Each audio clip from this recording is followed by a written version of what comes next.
नमस्ते, मैं शमी त्रिवेदी आपके समक्ष एक कविता कहने वाली हूँ जिसका शीर्षक है माँ सृष्टि का सार। अगर मुझसे कोई गलती हो तो मुझे क्षमा करें। चलिए शुरू करते हैं। माँ संवेदना है, भावना है, एहसास है। माँ जीवन के फूलों में खुशबू का वास है। माँ रोते हुए बच्चे का खुशनुमा पालना है। माँ रोते हुए बच्चे का खुशनुमा पालना है। माँ मरुथल में नदी या मीठा सा झरना है। लोरी है, गीत है, प्यारी सी थाप है।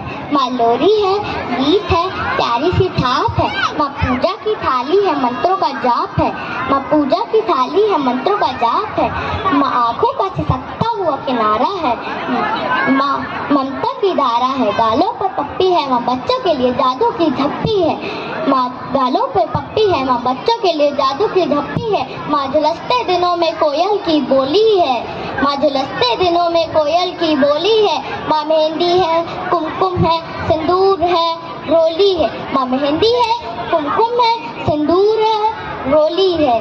माँ त्याग है, तपस्या है, सेवा है। माँ फूंक से ठंडा किया गया कलेवा है। माँ कलम है, दवात है, शाही है।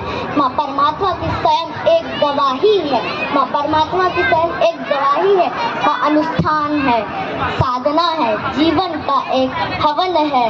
माँ जिंदगी के मोहल्ले में आत्मा का भवन है। माँ जिंदगी के मोहल्ले में एक आत्मा का भवन है। माँ चिंता है, याद है, हिचकी है। माँ बच्चों की चोट पर सिसकी है। माँ पृथ्वी है, जगत है। माँ पृथ्वी है, जगत है, दूरी है। माँ के बिना इस सृष्टि की कल्पना अधूरी है। माँ के बिना इस सृष्टि की कल्पना अधूरी है। माँ का महत्व इस दुनिया में कम हो नहीं सकता। माँ जैसा इस दुनिया में कुछ हो नहीं सकता। माँ के जैसा इस दुनिया में कुछ हो नहीं सकता। धन्यवाद। मेरी तरफ से आप सभी माताओं का मेरा नमन है। मंजली एन प्रणवी।